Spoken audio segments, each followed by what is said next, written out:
الله والصلاة والسلام على سيدنا محمد وعلى آله وأصحابه أجمعين. أما بعد، عن أبي هريرة رضي الله تعالى عنه قال قال رسول الله صلى الله عليه وسلم: السخي قريب من الله، قريب من الناس، قريب من الجنة، بعيد من النار. والبخيل بعيد من الله، بعيد من الناس، بعيد من الجنة، قريب من النار. والجاهل السخي أحب إلى الله من عابد بخيل. اخلاق کے متعلق بات چل رہی تھی کہ اخلاق کا ایک پہلو رحم دلی ہے.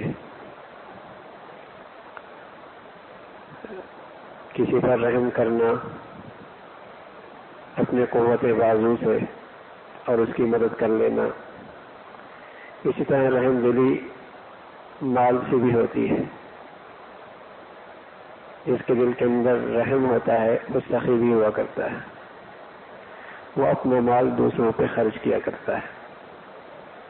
تو رسول کریم صلی اللہ علیہ وسلم نے فرمایا کہ سخی اللہ کے قریب ہوتا ہے اور لوگوں کے بھی قریب ہوتا ہے اور جنت کے بھی قریب ہوتا ہے اور جہنم سے دور ہوتا ہے.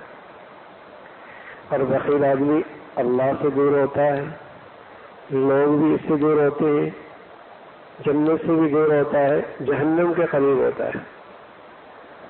اور آپ علیہ الصلوۃ والسلام فرمایا: جاہل سخی، زیادہ علم تو نہیں، جاہل ہے لیکن ہے سخی. یہ اللہ کے ہاں اس عبادت گزار سے زیادہ قریب ہے، اللہ کے ہاں زیادہ قریب ہے اس عبادت گزار سے جو عبادت تو کرتا ہے لیکن بخیل بھی ساتھ ہے، بخل ہے. اس لیے کہ بخل کا مطلب اس کے اندر رحم دلی کوئی نہیں ہے. جس کے اندر رحم دلی ہوتی ہے وہ سخی ہوا کرتا ہے. اور جب کوئی شخص اپنی رحم دلی کے جذبے سے کسی پہ مال خرچ کرنا شروع کرتا ہے تو اللہ بھی اس کے لیے پھر رزق کے دروازے کھول دیا کرتے ہیں. انفق علیک، رسول صلی اللہ علیہ وسلم فرمایا کرتے تم خرچ کرو تم پہ بھی خرچ کیا جائے گا. تو کسی نے اپنی دولت کے بہانے کھول دیے، تجوریاں کھول دی ضرورت مندوں کے لیے، تو اس کے لیے بھی اللہ رب العزت نے رزق کے دروازے کھول دیے. گویا کہ یہ فقر سے، محتاجگی سے ہمیشہ کے لیے محفوظ ہو گیا. رسول کریم صلی اللہ علیہ وسلم نے فرمایا کہ بعض لوگوں کو اللہ دنیا کے اندر وہ اپنے لیے منتخب کرتا ہے اور ان پر اپنے انعامات کا سلسلہ رکھتا ہے اور ان کے ذریعے پھر تقسیم کرواتا ہے. کسی کو اللہ نے دیا اور ذریعہ بنا دیا کہ اس دروازے سے یہ تقسیم کرے. جب تک وہ خوش دلی سے اللہ کا دیا ہوا مال خرچ کرتا رہتا ہے تو اللہ کی طرف سے ملتا رہتا ہے. اور جب اس کے دل کے اندر تنگی آ جاتی ہے، سختی آ جاتی ہے، خرچ کرنے سے رکنے لگتا ہے تو اللہ بھی اس کو دینا سے بند کر دیتا ہے.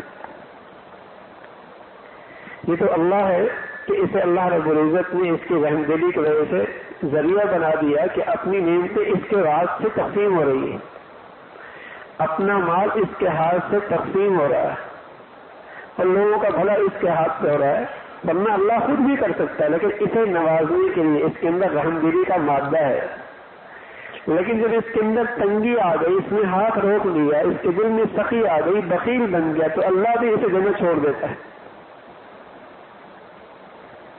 تو رسول کریم صلی اللہ علیہ وسلم نے فرمایا کہ میری چاہت تو یہ کہ اگر میرے پاس احد کا پہاڑ بھی ہو نا مال و دولت کا تو میری خوشی اس میں ہوگی کہ میں 3 دن سے پہلے اس اللہ کے راستے میں خرچ کر دوں.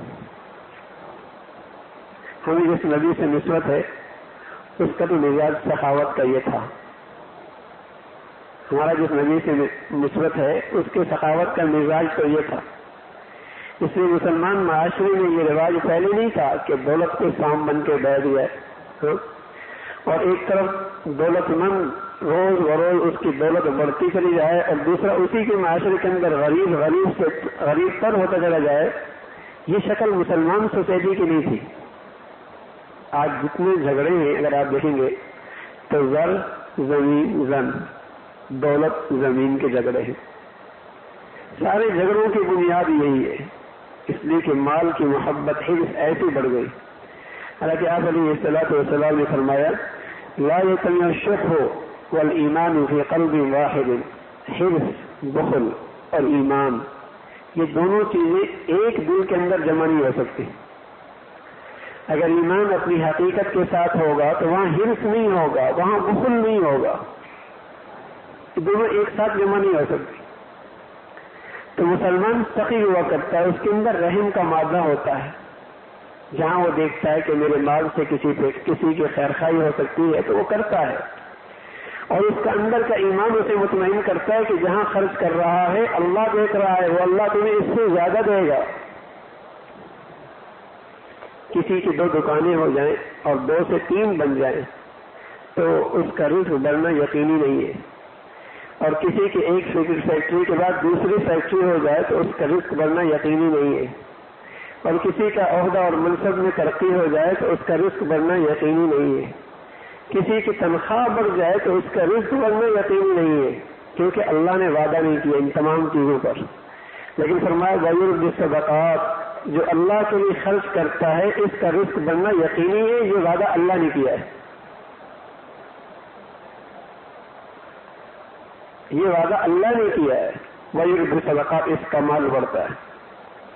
اب علیہ الصلوۃ والسلام نے فرمایا جب سورج نکلتا ہے تو 2 فرشتے ایک دائیں طرف ایک بائیں طرف، ایک دعا کرتا ہے ایک بد دعا کرتا ہے، ایک کہتا ہے اللہم آتی منفقا خلفا، اے اللہ جو تیرے راستے میں خرچ کرتا ہے تو اس کو اس کا متبادل دے دے، اور دوسرا بد دعا کرتا ہے اے اللہ جو مال کو روک کے رکھتا ہے تو اس کے مال کو ہلاک ہی کر دے، اللہم آتی منفقا تلفا، اس کے مال کو برباد ہی کر دے۔ بسا اوقات تو وہ مال برباد ہوتا ہے کہ دیکھنے میں آتا ہے کہ 2 تھی ایک رہ گئی دکان، اور بسا اوقات یوں تو نہیں آتا، رہتا تو 2 ہی ہے، رہتی تو دکانیں 2 ہی ہیں، لیکن وہ رزق کس کے کام کا نہیں ہوتا، دوسرے مصیبتوں میں پریشانیوں میں اور ہلاکتوں میں لگ جاتا ہے، وہ رزق اس کا نہیں ہے، یہ تو بیچارہ اس کی چوکیداری کر رہا ہے، اور اس بیچاری کی جو محنت بڑھ رہی ہے اس کا تو غم اور فکر بڑھ رہا ہے، وہ رزق اس کا نہیں ہے، محنت اس کی بڑھ گئی، فکر اس کی بڑھ گئی، صلاحیتیں اس کے لگ رہی ہیں، لیکن وہ رزق اس کا نہیں ہے، اس لیے کہ اس نے مال خرچ کرنا چھوڑ دیا، یہ بخیل بن گیا۔ تو بخیل آدمی کا رزق کے اندر سے اللہ رب العزت یا تو برکت نکال لیتا ہے یا اسے ہلاک ہی کر دیتا ہے۔ تو اخلاق، اس کا تقاضا ہے رحم دلی، اس کا تقاضا ہے سخاوت۔ تو اچھے اخلاق والا رحم دل بھی ہوتا ہے، سخی مزاج بھی ہوتا ہے، وہ سخی ہوا کرتا، تو بخیل نہیں ہوا کرتا۔ بخیل آدمی کبھی بااخلاق ہو ہی نہیں سکتا، یاد رکھیے، بخیل آدمی کبھی بااخلاق ہو ہی نہیں سکتا، بلکہ اس کے بخل کی وجہ سے اس کے اپنے قریبی بھی نفرت کرتے، اتنا بخیل ہے۔ وہ جہاں بیٹھتا ہے وہاں بھی لوگ اس سے نفرت کرتے ہیں، کہاں بخیل آ گیا۔ آج دنیا کے اندر تو بخل کو کمال سمجھا جاتا ہے نا، کہ چند آدمی کھانے کے لیے جائیں تو ہر ایک بخیل، ہر ایک کہتا ہے اپنا اپنا پیسہ دو، اور اسے نام دے کہیے نا، یہ امریکن سسٹم ہے کہ بیوی بھی اپنا خرچہ خود اٹھائے، ہاں، اور اپنے پیسے کھانے کے خود دے، اور شوہر بھی اپنا خرچہ خود ادا کر دے، اسے کمال سمجھا جاتا ہے۔ سبحان اللہ، یہ مسلمانوں کا مزاج تھا۔ وہ سعادت سمجھتا ہے کہ میرے گھر میں کچھ مہمان آئے، مجھے موقع ملا دوسروں کی خدمت کرنے کا، یہ مسلمانوں کا مزاج ہے، سعادت سمجھتا ہے۔ اس گئے گزرے دور کے اندر یہ آپ کو مسلمانوں کے دسترخوان ہی نظر آئیں گے، مسلمانوں کے دسترخوان ہی نظر آئیں گے جہاں کئی کئی 100 آدمی الحمدللہ کھا رہے ہوں گے، اور مسلمان اس پر نہ صرف یہ کہ مطمئن ہوگا، بلکہ آج بھی اس گئے گزرے دور کے اندر کوئی اللہ حرمین شریفین میں اس موسم میں کسی کو لے جائے تو وہ ناراض ہوتے ہیں کہ تم میرے دسترخوان پہ نہیں بیٹھ رہے، وہ دور سے پکڑتے ہیں، منت کرتے ہیں کہ میرے دسترخوان پہ بیٹھ گیا، اس گئے گزرے دور کے اندر بھی۔ کیوں؟ اس لیے کہ میرا نبی سخی مزاج تھا، اور میرے نبی سے نسبت رکھنے والے قیامت تک جب تک رہیں گے ان کے اندر کسی نہ کسی درجے میں یہ مزاج ضرور رہے گا۔ گئے گزرے دور کے اندر جہاں ہر شخص نفسا نفسی کی زندگی گزار رہا ہے، میں اور بس میرا، ہاں، میرا گھر، میرا پیٹ، میری زندگی، میرا اسٹیٹس، میرا بنگلہ، میری کوٹھی، میری سواری، جہاں نفس نفسی کا عالم ہے، جنہیں آج بھی اپنے نبی سے سچی نسبت ہے، الحمدللہ ان کے دسترخوانوں میں وہ منظر نظر آتا ہے اور ان کے گھروں میں وہ منظر نظر آتا ہے کہ سعادت سمجھی جاتی ہے، اس لیے کہ رحم دلی اور اخلاق ایمان کا حصہ ہے۔ تو جب ایمان کا حصہ ہے تو صاحب ایمان وہ سخی بھی ہوگا، وہ سخی مزاج بھی ہوگا۔ سخاوت کے لیے ضروری کہ لاکھوں کروڑوں ہی خرچ ہوں، غریب اپنی شایع نشان سخاوت کرتا ہے، امیر اپنی شایع نشان سخاوت کرتا ہے، ہر آدمی اپنی حیثیت ہے، اور اللہ ہے وہ کیفیت نہیں دیکھتا کہ کتنا کر رہا ہے، وہ کیفیت دیکھتا ہے کس جذبے سے کر رہا ہے۔ وہ تو اللہ کیفیت دیکھتا ہے کہ یہ بندہ کس جذبے سے کر رہا ہے۔ کوئی آدمی اللہ کے لیے ایک کھجور ہی کھلا دے، ایک پانی کا گھونٹ ہی پلا دے، لسی کا ایک گلاس ہی دے دے، ستو کا جسے کہیں کہ ایک کپ ہی پلا دے، اور اس کی حیثیت یہی ہے، سبحان اللہ، اللہ کے وہ سخی ہی ہوگا، اس کا شمار سخاوت نہیں ہوگا۔ تو مزاج ہو مسلمان کا کہ وہ اپنی سے زیادہ اپنی حیثیت سے خرچ کرنے والا ہو۔ اور نبی علیہ الصلوۃ والسلام نے فرمایا الید العلیٰ خیر من الید السفلیٰ، اوپر کا ہاتھ نیچے کے ہاتھ سے بہتر ہے۔ میرے نبی نے کبھی پسند نہیں ہے کہ مسلمان یوں ہو، بلکہ میرے نبی کی چاہتے کہ مسلمان کا ہاتھ یوں ہو۔ پسند نہیں فرمایا کہ مسلمان بیکاری بنے، فقیر بنے، محتاج بنے، ہاتھ پھیلائے، جھولی پھیلائے، نہیں، مسلمان دینے والا ہو۔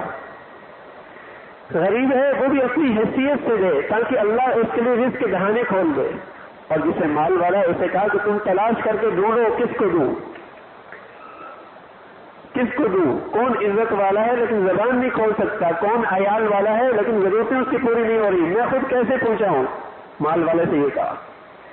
اور پسند نہیں فرمایا کہ آدمی ہاتھ پھیلائے مانگے، بلکہ شخص آیا کہ اللہ کے رسول میرے گھر میں کچھ نہیں، فرمایا جس گھر کے اندر ایک صبح اور ایک شام کھانے کے لیے ہے، اگر وہ ہاتھ پھیلا کے بیکاری بنے گا کل قیامت میں یوں اٹھے گا اس کے چہرے پہ گوشت نہیں ہوگا۔ اور پھر فرمایا جس نے بھیک مانگنے کا دروازہ کھولا اور ساری زندگی بیکاری رہے گا۔ ایک شخص آیا رسول اللہ کچھ بھی نہیں، کچھ تو ہوگا، اللہ رسول ایک ٹاٹ ہے، آدھا اوپر کرتا ہوں آدھا نیچے بچھاتا ہوں، ایک پیالہ ہے اسے تو اپنی پینے کے لیے استعمال کرتا ہوں، کا لے آؤ۔ وہ لے کے آیا، حضور علیہ الصلوۃ والسلام نے مجید فرمایا کون اسے خریدے گا؟ ایک نے 1 درہم لگایا، دوسرے نے 2 درہم لگایا، تیسرے نے 3 درہم لگایا، حضور نے فرمایا 3 درہم والا لے لو اسے۔ 3 درہم اس کو دیے، کیا ایک سے گھر کے ضروریات خریدو، 2 درہم سے بازار سے جا کر کلہاڑی لے کے آؤ۔ وہ لے کے آئے، حضور نے اپنے ہاتھ سے دستہ اس میں ڈالا اور کہا کہ جنگل میں چلے جاؤ، وہاں لکڑی کاٹو، بازار میں بیچو، 15 دن تک تجھے میں دیکھوں نہیں، محنت کرو۔ تو یہ نہیں پسند فرمایا کہ مانگنے والا بنے، بلکہ اللہ کے نبی پسند یہ ہے کہ ایمان والا ہے تو ہر آدمی اپنی حیثیت سے کچھ نہ کچھ خرچ کرنے والا ہو، کچھ نہ کچھ دینے والا ہو، اور یہی راستہ ہے انفق انفق علیک، میرا نبی کہے گا انفق انفق علیک، جب تو خرچ کرے گا تو اللہ سے کچھ بھی خرچ کرے گا۔ اللہ تو دیکھ رہا ہے، دنیا نہیں دیکھ رہی، اللہ دیکھ رہا ہے، اور رزق کے خزانے اللہ کے پاس ہیں، وَلِلَّهِ خَزَائِنُ السَّمَاوَاتِ وَالْأَرْضِ، زمین و آسمان کے خزانے اللہ کے پاس ہیں، وَفِي السَّمَاءِ رِزْقُكُمْ، تمہارے روزی کے فیصلے آسمانوں پہ ہوتے ہیں، اللہ يَبْسُطُ الرِّزْقَ لِمَن يَشَاءُ وَيَقْدِرُ، اللہ جس کے لیے چاہے کشادہ کر دے، جس کے لیے چاہے تنگ کر دے، وہ اس کے پاس باغ دور ہے خزانوں کی۔ تو کوئی آدمی اللہ کے لیے خرچ کرنے والا بن جائے، سخی مزاج بن جائے، تو سمجھ لے کہ اللہ نے اس کے لیے فقر کے دروازے بند کر دیے، اللہ نے اس کے اندر اس کی زندگی سے احتیاج کے دروازے بند کر دیے۔ تو ایمان کا تقاضا یہ ہے کہ رحم دلی ہو، اور رحم دلی کا تقاضا یہ کہ مال سے بھی رحم کیا جائے، خیر خیر کی جائے، ہمدردی کی جائے۔ اللہ عمل کی توفیق نصیب فرمائے۔ الحمد للہ رب العالمین، والصلاۃ والسلام علی سیدنا محمد وعلی آلہ واصحابہ اجمعین۔ اللهم لك الحمد كله ولك الشكر كله، اللهم لك الحمد كله ولك الشكر كله، نستغفر الله نستغفر الله نستغفر الله، سبحان ربك رب العزة عما يصفون وسلام على المرسلين والحمد لله